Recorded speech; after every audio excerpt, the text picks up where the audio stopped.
You, John Fitzgerald Kennedy, do solemnly swear I, John Fitzgerald Kennedy, do solemnly swear that you will faithfully execute the office of President of the United States that I will faithfully execute the office of President of the United States and will, to the best of your ability, and will, to the best of my ability, preserve, protect, and defend the Constitution of the United States. preserve, protect, and defend the Constitution of the United States. So help you God.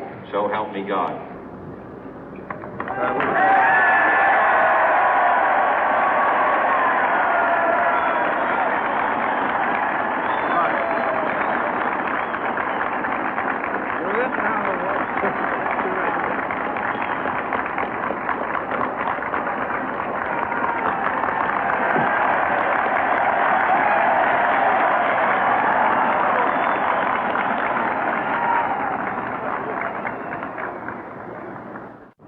Vice President Johnson, Mr. Speaker, Mr. Chief Justice, President Eisenhower, Vice President Nixon, President Truman, Reverend clergy, fellow citizens. We observe today not a victory of party, but a celebration of freedom, symbolizing an end as well as a beginning, signifying renewal as well as change. For I have sworn before you and Almighty God the same solemn oath our forebears prescribed nearly a century and 3/4 ago. The world is very different now, for man holds in his mortal hands the power to abolish all forms of human poverty and all forms of human life. And yet the same revolutionary beliefs for which our forebears fought are still at issue around the globe. The belief that the rights of man come not from the generosity of the state, but from the hand of God. We dare not forget today that we are the heirs of that first revolution. Let the word go forth from this time and place to friend and foe alike that the torch has been passed to a new generation of Americans born in this century, tempered by war, disciplined by a hard and bitter peace, proud of our ancient heritage, and unwilling to witness or permit the slow undoing of those human rights to which this nation has always been committed and to which we are committed today at home and around the world.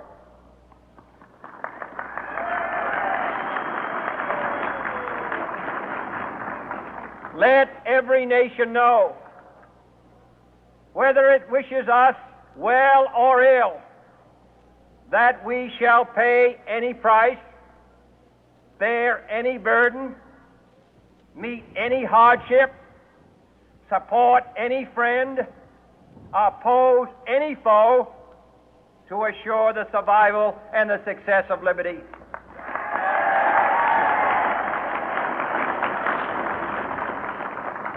This much we pledge and more.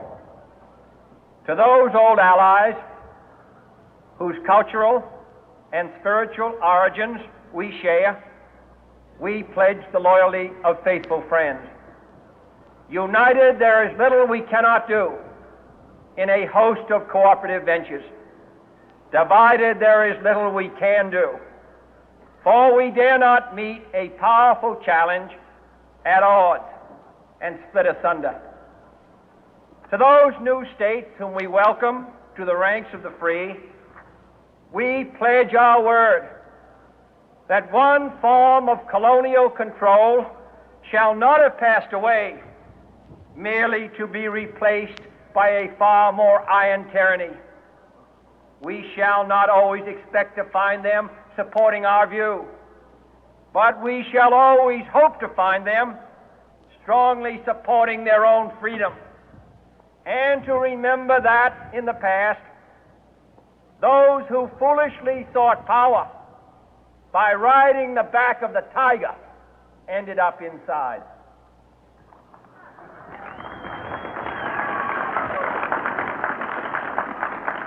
To those people in the huts and villages of half the globe struggling to break the bonds of mass misery, we pledge our best efforts to help them help themselves for whatever period is required, not because the communists may be doing it, not because we seek their votes, but because it is right.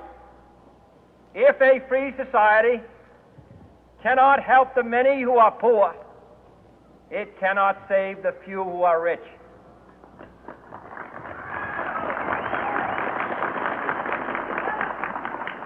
To our sister republics south of our border, we offer a special pledge to convert our good words into good deeds, in a new alliance for progress, to assist free men and free governments in casting off the chains of poverty. But this peaceful revolution of hope cannot become the prey of hostile powers. Let all our neighbors know that we shall join with them to oppose aggression or subversion anywhere in the Americas. And let every other power know that this hemisphere intends to remain the master of its own house.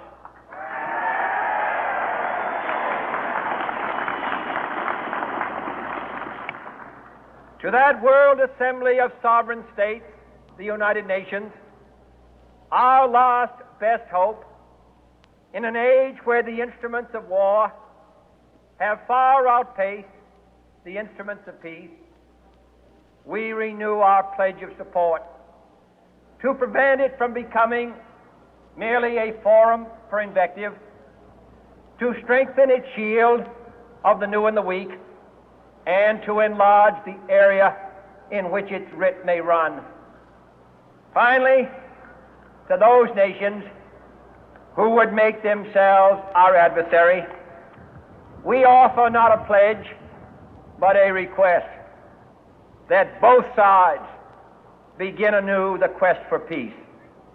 Before the dark powers of destruction, unleashed by science, engulf all humanity in planned or accidental self-destruction, we dare not tempt them with weakness, for only when our arms are sufficient beyond doubt can we be certain beyond doubt that they will never be employed.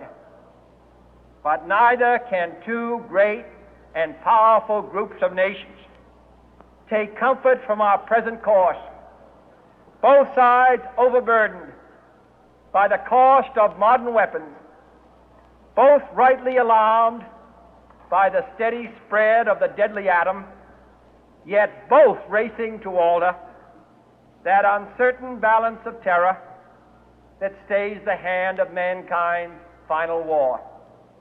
So let us begin anew, remembering on both sides that civility is not a sign of weakness, and sincerity is always subject to proof.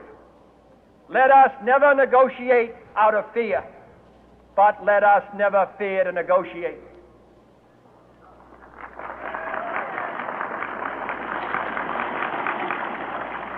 Let both sides explore what problems unite us, instead of belaboring those problems which divide us. Let both sides, for the first time, formulate serious and precise proposals for the inspection and control of arms, and bring the absolute power to destroy other nations under the absolute control of all nations.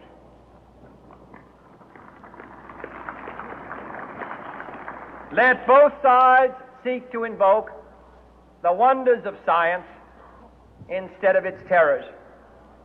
Together, let us explore the stars, conquer the deserts, eradicate disease, tap the ocean depth, and encourage the arts and commerce.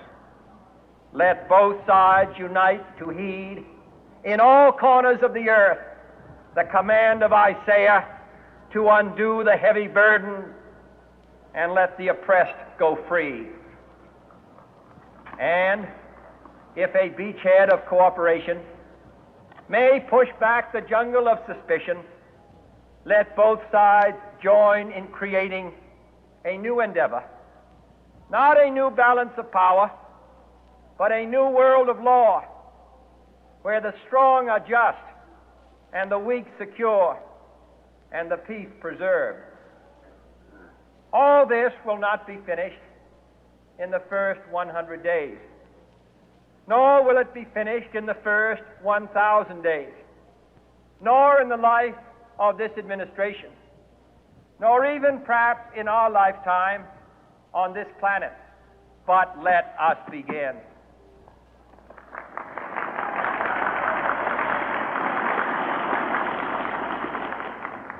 In your hands, my fellow citizens, more than mine, will rest the final success or failure of our course. Since this country was founded, each generation of Americans has been summoned to give testimony to its national loyalty.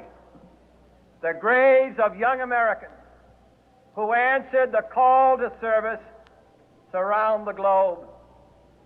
Now the trumpet summons us again, not as a call to bear arms, though arms we need, not as a call to battle, though in battle we are, but a call to bear the burden of a long twilight struggle, year in and year out, rejoicing in hope, patient in tribulation, a struggle against the common enemies of man, tyranny, poverty, disease, and war itself.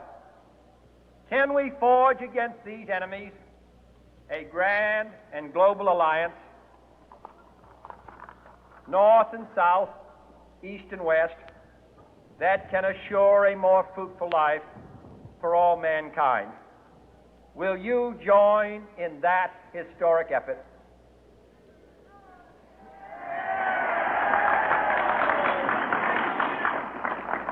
In the long history of the world, only a few generations have been granted the role of defending freedom in its hour of maximum danger. I do not shrink from this responsibility. I welcome it.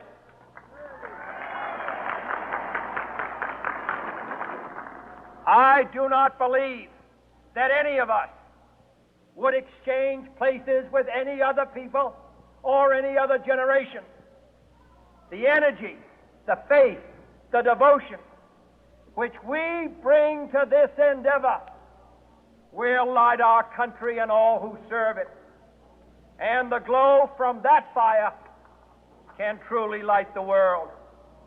And so, my fellow Americans, ask not what your country can do for you, ask what you can do for your country.